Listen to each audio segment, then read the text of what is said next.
A high, high sky that could only be found in the winter. Alright. Stained heart-wrenchingly blue, with a strong wind that whistled across the elevated rail line. Again, we're in the silver coupe. Reflecting that blue sky was the metallic hood of the running silver coupe. I was gripping the steering wheel and she sat in her usual way in the passenger seat. Oh, it's so boppity, oh my gosh. Where this was, I didn't know, but as a more real problem, in moments we were going to run out of gasoline. Oh no! We hadn't had that much money to begin with, but from purchases at the convenience store, our remaining funds were even less now. Now, there were only 7,000 yen. Of course, I didn't know how many liters this car took, but I thought we probably had enough to fill the tank once. It wasn't as if we had a destination or anything, but losing our legs would mean we would be stuck. I'll go get some gas. Setsumi, please! We're about to be stranded! While speaking, I turned the wheel and headed toward the gas station in front of us. Welcome, will it be credit card or cash? With cash. Will it be regular or high octane? Regular, high octane. I didn't really understand, of course, when it came to this car. There were a lot of things I still didn't know. But since I had only just gotten my license, I knew very little about this sort of thing in general. Man, bro! It just, that sucks. Which shall it be? I hesitated to speak with the part-time clerk waited for my answer from the other side of the window. And just when I was able to say it didn't matter, the girl in the passenger seat spoke. Yeah, regular, obviously! Yes, regular. Yes, regular, cash, full tank, will that be alright? Yes, please. Yes, certainly. Man, how much is 7,000 yen in USD again? With a cheerful reply, the attendant began to skillfully pump the gasoline. From the window about 10 centimeters came the distasteful smell of gasoline. Hey, regular is fine for this? At the question, the girl remained silent. Instead, she quietly pointed at the price listing on the pump. Of course, this was the cheaper one. I didn't really know that much about this, but I didn't think there was that much difference. Bro, come on! Price! And then there was the meter on the gas pump before my eyes were pointing the amount used. 25, 26, 27, 28. The digital display was counting up ferociously. Did I screw up? Looking at those numbers, I began to get nervous. Just before I had one up saying full tank on whim, but the amount of money we had on hand wasn't all that much. Putting together all the change, it was about 7,000 yen. Of course, I had no idea how large this car's tank was. If there wasn't enough money, what would happen? Going by the price list shown, I believe we had enough for about 60 liters, but 38, 39, 40, 41. Even now, the meter was counting up without slowing down. Under normal conditions, it would have been something I wouldn't have worried about, but as I continued watching, I grew more and more nervous. I feel that, bro. Damn, it's still going? Before I knew it, the words tumbled out. Thank you, Satsumi.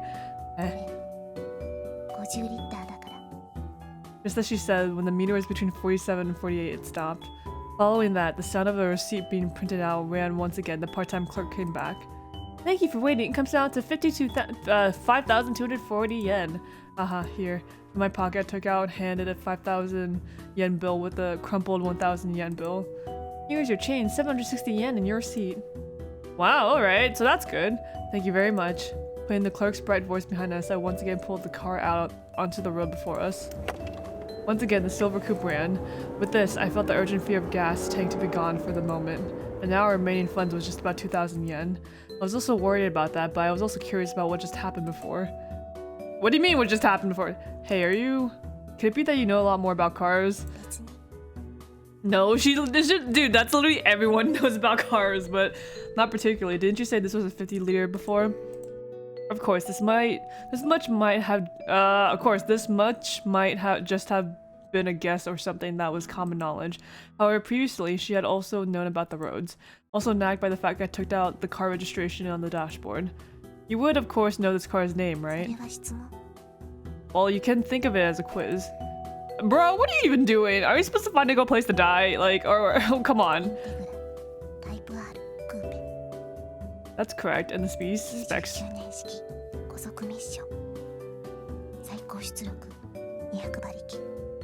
I hadn't thought that she would really answer.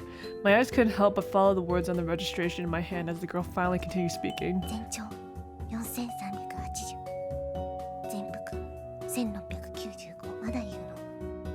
Wow, what a pro, Satsumi. No, that's enough, correct. As I replied, I returned the registration to its place. Unbelievably, all the specs were exactly as recorded. It was very much something that I didn't think could be memorized. If I asked someone why, if asked why someone would, I couldn't begin to imagine. But right before my eyes, this girl answered. Moreover, considering the roads and flowers came from before, I couldn't believe that she knew about a wide variety of things. It reminds me of that one scene in My Cousin Vinny with the lady on the stand, and she's like, you don't think she knows a bunch about cars, but then she's like, no, I do. That's like said to me right now. Hey, why do you know so much? She's literally only 2 years older than you, bro. Like, can you imagine what if Setsumi got her license even within 7th floor and she just knows that more just simply? With just that answer, once again, she fell silent. Gazing out the window, she didn't give off an air that she would answer any new questions I raised. Older. It really didn't look like it, but it was also a girl's words from before. Name, Setsumi, blood type O. Those were the words written on her white vinyl bracelet. And she seemed to be older. That was the little information I knew of her. Yeah, she's 22! Around where the sun was slowly setting. The silver coupe continued running. Without a destination, without a place needed to go, just simply moving forward. The issue of gasoline was fine, but the remaining money had mostly disappeared. Even counting the change, it was about 2,000 yen.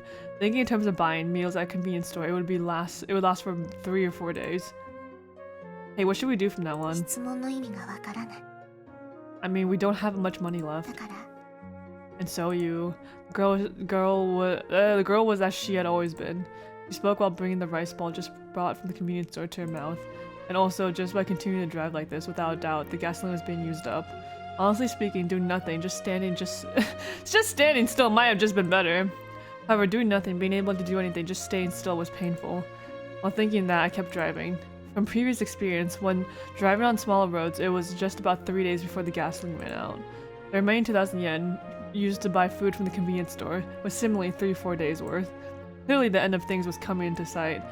Hey you, that place, Awajishima was it? You want to go there? There was no reply, just the usual gazing out the window as always. I might want to go there for a bit maybe. Why? Well, that's... Of course, we hadn't dashed out on the 7th floor with goals or plans to begin with. That was why for me, going west, east, or wherever it was, it didn't matter. I was sure any place would have been fine. I just wanted some goal or destination. Man, your relationship with the 7th floor is not necessarily as worse as Setsumi's, but when the day completely turned into night, I was in some Pachinko parlor's parking lot. Of course, I wasn't planning on making money off Pachinko slots. With the measly 2,000 yen, I knew I didn't stand a chance. However, if it was just 10 or 20,000 yen, it should have been easy to steal that much. That was, from my previous travels through Pachinko parlors, my guess. But just that much, for the moment we'd be fine. We might even be able to get to that Awajishima.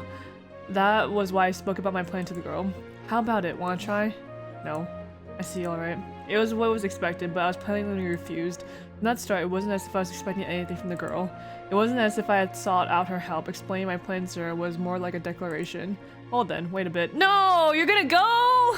I guess. Whatever. Leaving her in the car, I would walk towards the Pachinko parlor alone.